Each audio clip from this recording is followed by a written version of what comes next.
Hey, it's Rhinomite 2011, And I'm Gage. and if you haven't figured it out by now, this is a direct response to Arin Hansen's Mega Man Sequelitis. While he talked about some Mega Man classic games, we will exclusively discuss Mega Man X in this video.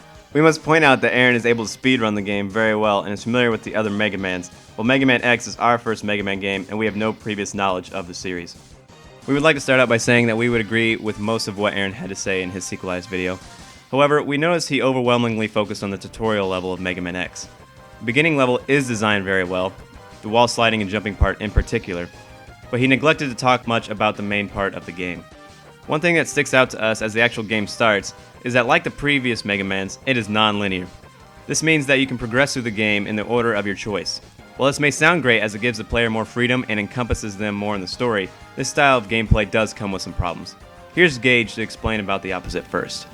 You have linear games like Super Mario Bros., where you must complete Stage 1 before proceeding to Stage 2, then Stage 3, and so on. This ensures the game developers that the player will see enemies in a predictable manner. They start you off with the first Goomba, then a couple more, then some Koopas, and eventually Piranha Plants, Lakitus, and Hammer Bros. The game begins with very simple levels and progressively gets more and more difficult. Now with Mega Man, the developers didn't know if you were going to pick Flame Mammoth first, or Armored Armadillo first, or anything. Therefore, they couldn't make the game progressively harder. They had to make every level equally difficult. This results in a very steep learning curve, especially for the first-time Mega Man player, such as ourselves. We had no experience with the earlier, simpler Mega Mans, so expectedly, we were pretty bad, and the level of difficulty didn't help. The fact that Mega Man X is non-linear would not matter as much if it weren't for random drops from defeating enemies. Your random selection of the level coupled with random drop leads to no consistency or confidence. It's probably just me, but it seems like I'll get a crazy amount of health drops at the beginning of the level where my health is already full, but I won't get anywhere near as much once I take a few hits.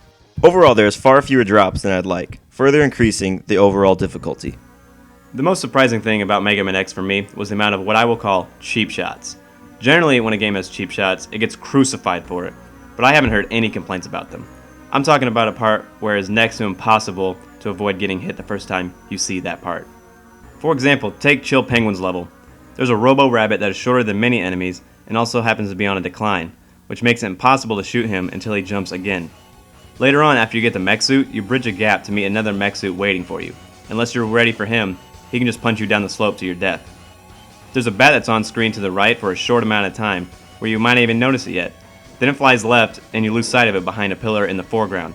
That's just a dirty trick to chip away at your health. I know that respawning enemies is a common characteristic of old games, but I thought Mega Man X could do better. Here on Storm Eagle's level, you gotta jump from platform to platform. As you can plainly see, I destroy the flame turret, and it responds just because the platform goes off screen.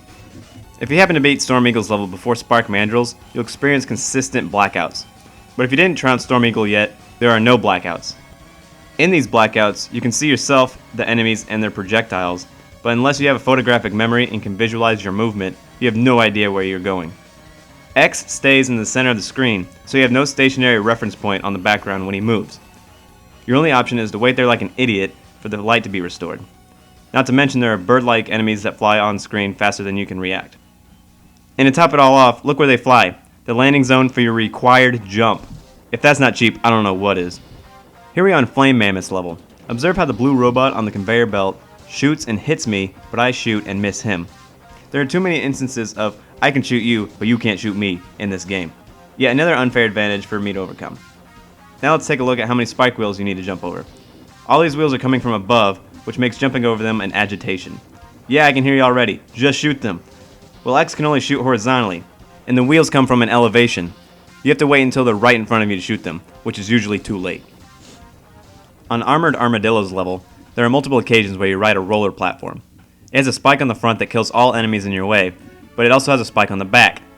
This doesn't really make sense as you will travel much faster than anything else in the game, so why is it really there?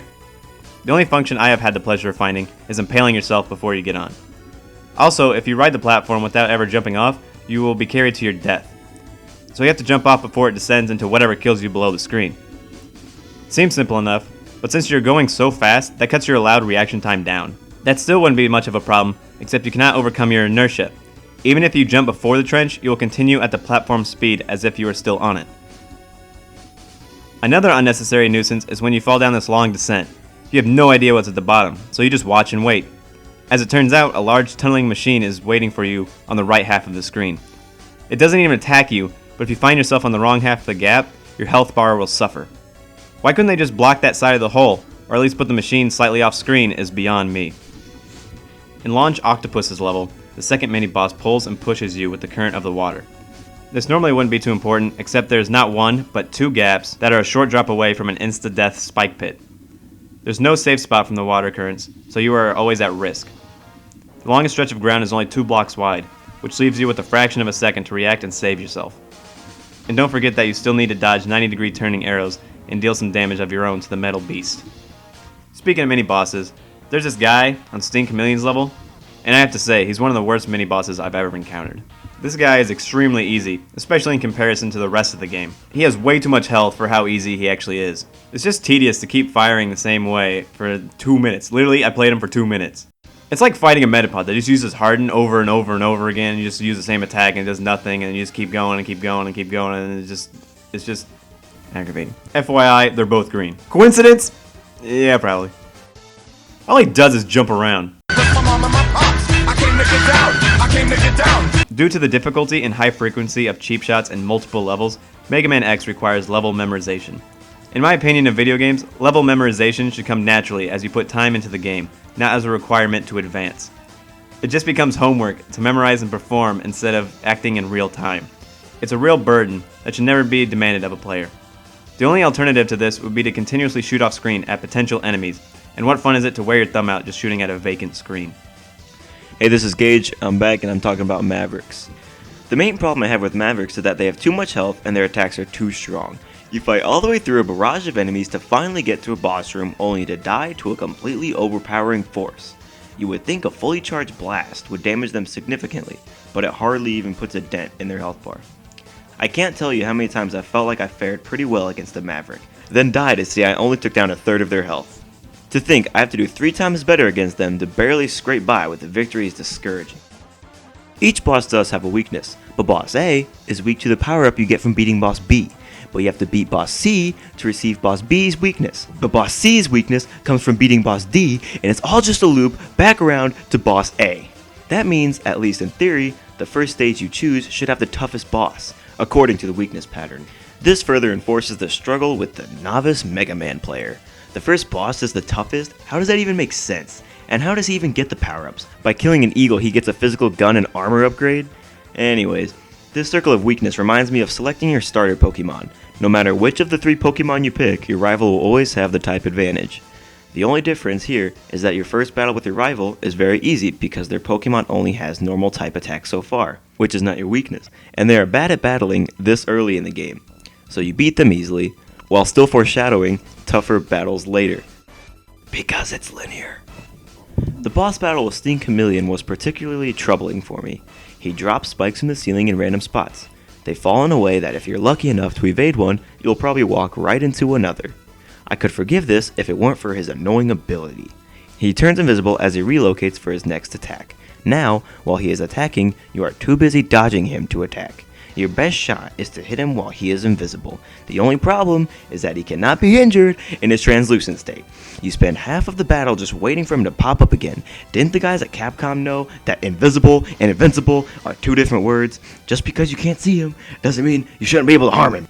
When battling Chill Penguin, he creates ice sculptures with his breath. Be sure not to touch these or else they'll hurt you. Seriously. Ice sculptures will hurt you. They aren't even moving. Is it because they're too cold? You just made through the whole level outside the snow getting hit by small and giant snowballs, but this stationary piece of ice is just too overwhelming. You don't even get hurt when he creates a blizzard in his boss arena. Sometimes he'll put these ice obstructions right next to the wall, so you'll wall jump until they go away.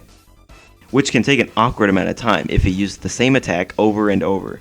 You're just stuck on the wall at his mercy. In conclusion, Mega Man X is a solid buy and a faithful sequel to the original 6 on the NES, but it's far from perfect.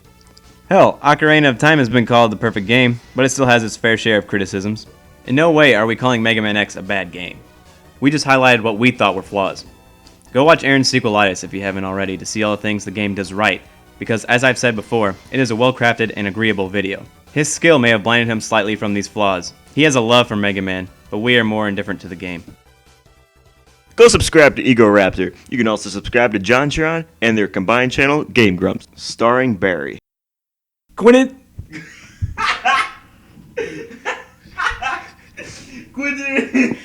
Quentin.